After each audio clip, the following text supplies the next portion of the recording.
Here is a little question for the creationists out there. Consider, if you will, your own family tree for a moment.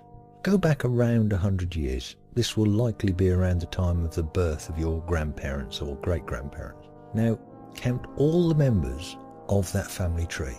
You may have to make an educated guess in places. What figure did you come up with?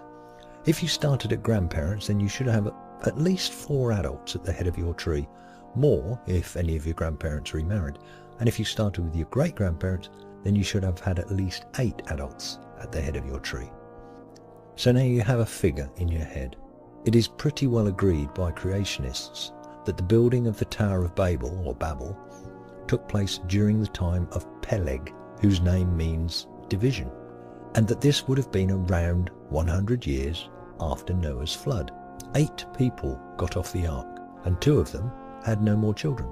So there were 3 fertile couples. How many people do you think there were just 100 years later to build the Tower of Babel and populate the cities of Erech, Akkad, Calneh, Nineveh, Rehoboth, Calah, Rezin, Sidon, Gerar, Sodom, Gomorrah, Admah, Zeboim, Lasha, Misha, and Sephar, as detailed in the Bible, not to mention giving Egypt a population enough for the Pharaoh to rule over, and double not to mention any other country or city not directly mentioned in that part of Genesis.